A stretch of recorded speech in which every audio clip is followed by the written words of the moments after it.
네, 안녕하세요. 세계금융연구원 조용욱 센터장입니다. 지난주 수요일을 기점으로, 그러니까 트럼프가 어떻게 보면 주요국들 간의 무역 협상이 어느 정도 마무리되고 있는 그 과정이고, 특히 중국과의 협상이 어느 정도 합의가 이루어졌고, 최악의 상황에서 벗어나고 나서부터 시장은 약간의 교착 상태에 좀 빠져 있는, 특히 한국 증시가 유독 심하죠. 지금 코스피 같은 경우는 어떻게 보면 여기에서 추가적인 상승 동력이 나오기 위해서는 기본적으로 좀 펀더멘탈에 대한 동력이 필요할 수밖에 없는 그런 상황이 만들어져 있고, 개별 기업들, 주요 수출 기업들의 실적이 매우 중요하게 판가름이 날 수밖에 없는 그런 상황이 좀 계속 이어지고 있는 것 같아요. 그러다 보니까 어떻게 보면 지금 현재 최근 국내 증시 같은 경우는 증시가 어느 정도 2600포인트를 넘어서고 나름대로의 지지력을 보여주고 있음에도 불구하고 희비가 상당히 좀 엇갈리는 그러한 양상들이 계속 나오고 있습니다.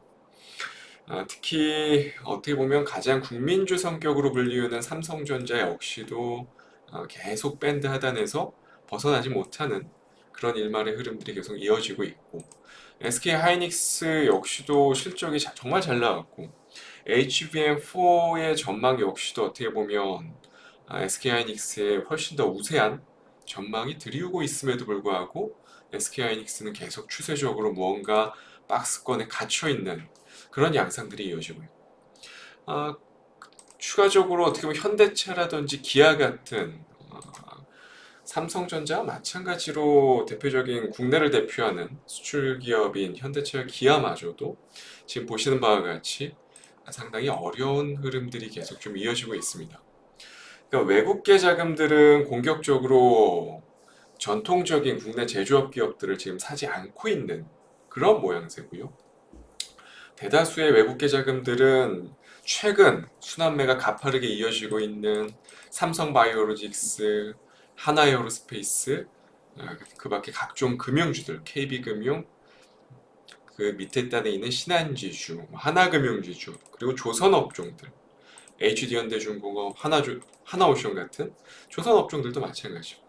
그러니까 쉽게 말해서 바이오, 방산, 조선, 좀 큰 틀에서는 금융까지 해서 한 네 가지 산업으로 계속 순환매가 지금 돌고 있는 상황이고, 이 네 가지 업종을 중심으로 지금 계속 키 맞추기를 하고 있는 그런 시황이고, 반대로 개인 투자자분들이 많이 좋아할 법한 종목들은 계속 제자리 걸음.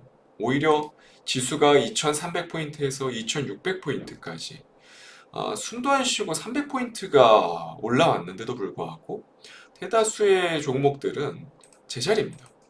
심지어 최근에 2차 전지 종목들 대표적으로 지금 시가총액 70조 원대, 얼마 전까지만 해도 70조 원대에 위치해 있었던 LG에너지 솔루션은 순식간에 지금 65조 원까지 내려온 상황.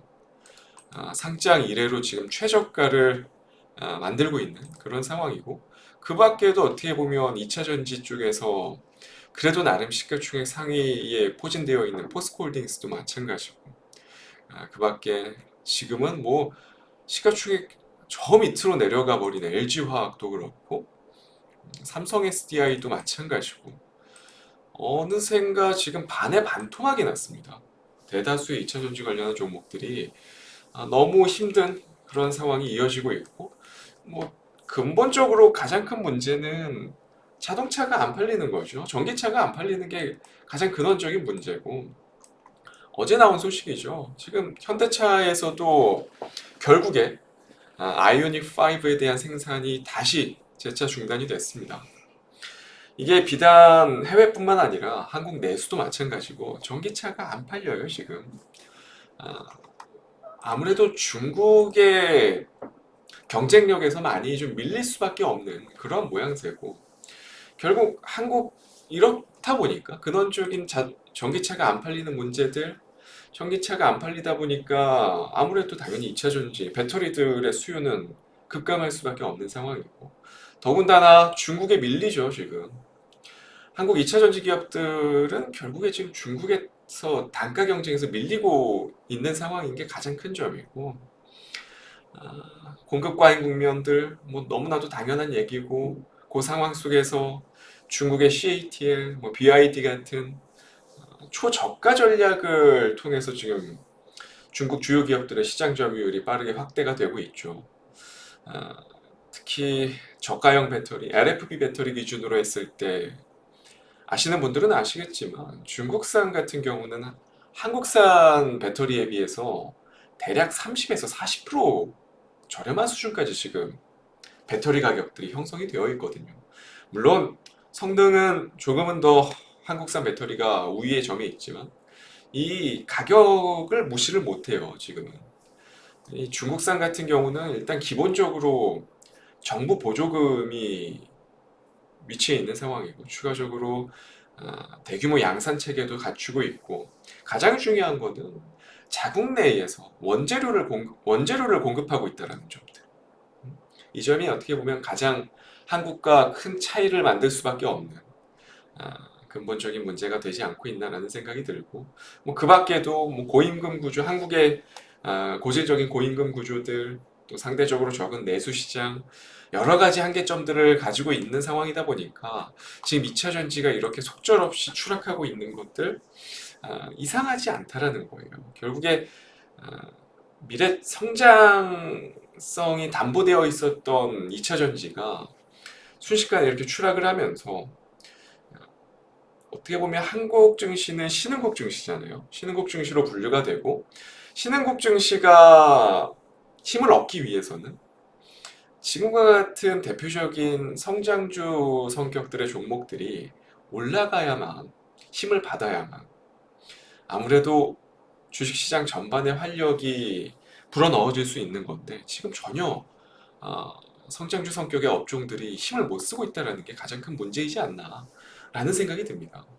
결국에 2차 전지는 한동안은 헤맬 수밖에 없을 거고 그러니까 다른 수요처들 예를 들어서 뭐 먼 미래 5년, 10년 뒤에 휴머노이드 로봇에도 결국에는 리튬 배터리가 필요할 것이고 그런 부분들이 조금 더 보편화되고 한다면 그때는 조금 업종 전반의 활력이 다시 불어일으킬 수 있을 것이라고 생각이 들지만 그 전까지는 좀 쉽지 않은 그런 환경이 좀 만들어질 것 같고 그렇다면 결국에 당분간은 2차 전지는 계속 종목별로 좀 힘든 시기를 맞이할 가능성이 높다라는 거고 이러한 성장주 성격의 수급들이 빠져나가면 결국 어디로 다시 그 돈들이 몰리겠냐를 놓고 생각을 해봤을 때는 어떻게 보면 너무나도 자연스럽게 AI 쪽, AI 인프라 관련한 쪽들로 수급들이 몰릴 수밖에 없는 그런 상황인 것 같아요. 결국에 최근에 두산 에너빌리티 같은 종목들이 올라오는 모습들을 보면서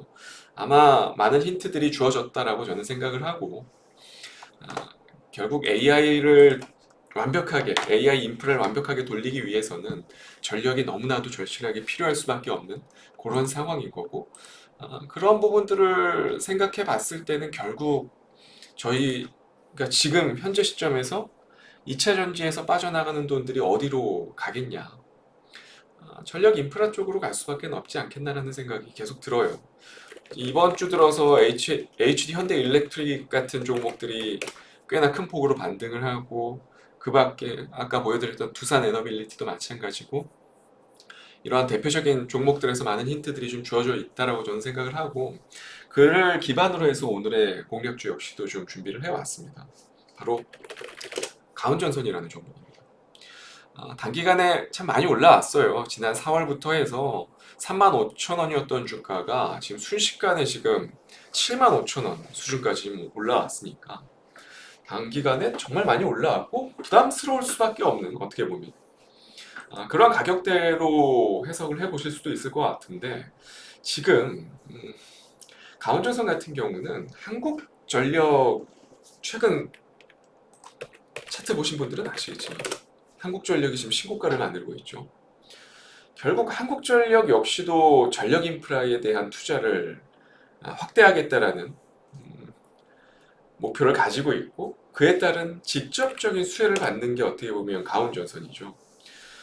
결국에 올해부터 설비 투자가 본격화될 가능성이 좀 커졌고 전선 수요 역시도 지금 계속 급증하고 있는 상황이고 추가적으로 동남아라든지 최근에 얘기 나오고 있는 중동 역시도 고부가 가치에 대한 전력 케이블 수출이 계속 좀 증가하고 있는 추세고 그러니까 기본적으로 수출 비중의 확대가 과거 22년 이전과는 차원이 다르게 확산되고 있는 그런 상황이죠. 거기에 원자재 가격 역시도 부담이 줄어들고 있는 상황이고 기본적으로 추가적으로 강원전선 같은 경우는 일단 기본적으로 전선의 핵심 원재료거든요. 구리 자체가. 근데 구리 가격이 또 상승하면서 그에 따른 또 수혜도 좀 입고 있는 상황이고 지금 더 중요한 거는 근원적으로 다른 전선주들과 다르게 강원전선 같은 경우는 좀 특이하죠. 주주현황 보시면 아시겠지만 LS전선이 지분을 거의 80% 이상 가지고 있습니다. 지금 최근에 어떻게 보면 강원전선 같은 경우는 LS전선, 그러니까 대주주가 최대 주주가 81%를 가지고 있음에도 불구하고 지금 더 매입을 하고 있어요. 자사주까지 지금 매입을 하게 되면 지분율이 거의 90%대까지 형성이 될 가능성이 지금 높아지고 있거든요. 뭐 일각에서는 자진 상장 폐지, 뭐 추가적으로 유상증자 가능성까지 지금 제기가 되고 있는 그런 상황인데 뭐 어떠한 선택지가 나오더라도 지금은 사실 걱정할 게 없는 게 혹여나 지금 유상증자를 한다라는 건 역시도 어떻게 보면 뭐 2차 전지처럼 분위기가 나쁜 상황에서 그러니까 업황이 안 좋은 상황에서 돈이 없어서 유증을 하는 게 아니고 호황을 대비해서 증자를 실시하는 거는 악재로 해석되지 않거든요, 결국에. 그런 상황 속에서 강원전선 같은 경우 최근에 자사주 매입이 꾸준히 이루어지고 있다? 자진상장 폐지가 되던 혹은 유증이 되던 결과값은 나쁘지 않을 것이다라는 거예요. 그러니까 지금 최근 들어서 전선주들 중에서 전선 업종들 중에서 가장 폭발적인 시세를 보이고 있는 이유 역시도 그에 기반하고 있다라는 거예요. 즉 보시는 바와 같이 거래량이 많지도 않아요. 아주 과거 2014년, 24년 말 이때의 추세와 놓고 비교를 해봤을 때 지금 거래량은 극히 낮은 수준이거든요. 그 말은 즉 자전 매매가 상당히 활발하게 이루어지고 있다는 거죠. 대주주를 등에 업고 그런 부분들을 해석해 봤을 때는 지금보다도 훨씬 더 추가 상승 여력이 아직도 좀 남아있지 않겠나라는 말씀을 좀 드리고 싶고 그렇다고 해서 뭐 밸류에이션 측면에 있어서도 크게 뭐 부담을 가질 만한 상황이 아니고 올해 포워드 PER 기준으로 놓고 봤을 때 한 20배 정도 수준 프리미엄을 얹어줄 수 있을 만한 상황에서 20배는 그렇게 부담스럽다라고 보지는 않습니다. 그런 측면에서 오늘 포착주는 강원전선을 가지고 왔고 한번 잘 다른 동업종들 내에서 잘 비교하시면서 보시면 많은 도움이 되실 것 같아요. 오늘의 공략주 강원전선 다음 주는 또 더 좋은 정보 가지고 찾아뵙도록 하겠습니다. 오늘 방송도 시청해주셔서 감사합니다.